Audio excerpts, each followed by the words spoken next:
اس میں کوئی دو رائے نہیں ہے کہ وہ تمام لوگ جنہوں نے افغانستان میں طالبان کے ٹیک اوور کو، میں بار بار دہراتا ہوں کہ جن نے بھی افغانستان میں طالبان کے ٹیک اوور کو سیلیبریٹ کیا تھا وہ سب اس دہشت گردی کے میں ذمہ وار ہے، وہ سب اس میں شامل ہے۔ اور یہ جو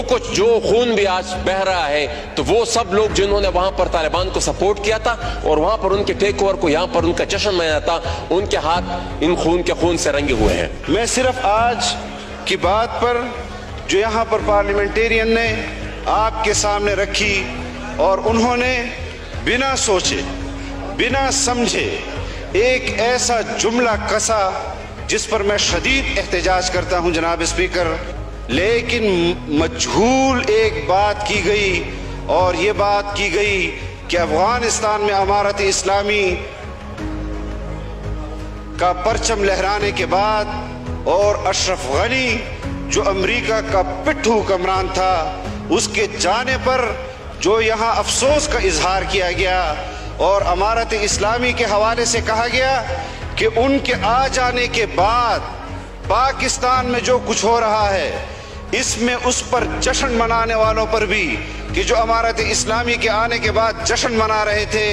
ان کے ہاتھ بھی خون سے رنگے ہیں۔ آپ مجھے بتائیں کہ جب امارت اسلامی افغانستان میں برسر اقتدار نہیں آئی تھی، جب وہ فاتح نہیں تھے، اس سے پہلے کے جو واقعات ہیں اس کا خون پھر ہم کس کے ہاتھ پر تلاش کریں؟ ہم آپریشنز کی مخالفت کر رہے تھے یہاں پر، جب ہم آپریشنز کی مخالفت کر رہے تھے قبائل کے اندر، تو یہ وہی لوگ جو آج کسی اور کے ہاتھ پر مسلمانوں کا خون تلاش کر رہے ہیں یہی اچھل کر کہہ رہے تھے کہ پاکستان میں فوج آپریشن قبائل میں کیوں نہیں کر رہی، اس لیے کہ جمعیت علماء اسلام اس کی مخالفت کر رہی ہے یا اس لیے کہ جماعت اسلامی اس کی مخالفت کر رہی ہے؟ ایک طرف تو آپ فوج کے آپریشنز کو دعوت دے رہے تھے اور آپ ان کو اس لحاظ سے دعوت دے رہے تھے کہ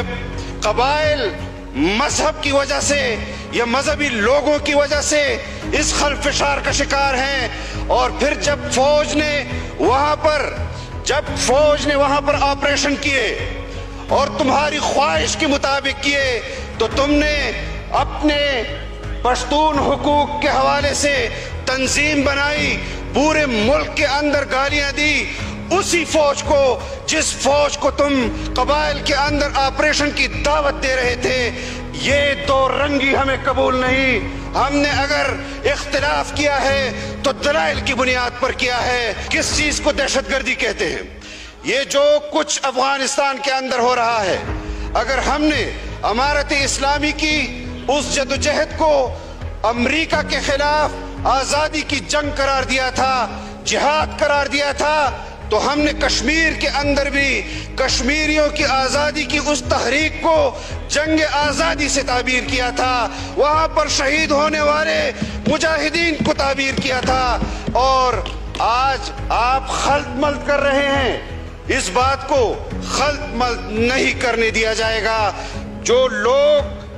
لوگ دہشت گرد ہیں ببانگ دہل کہیں گے کہ وہ دہشت گرد ہیں، اور جو جہاد ہے ببانگ دہل کہیں گے کہ یہ مجاہدین ہیں۔ ہمارے منہ میں امریکہ کی زبان نہیں کہ امریکہ ہماری ٹکٹکی ہلائے گا، تو یہاں ہم اچھل کر کہیں گے کہ ہاں یہ مجاہدین ہیں اور یہ دہشت گرد ہے۔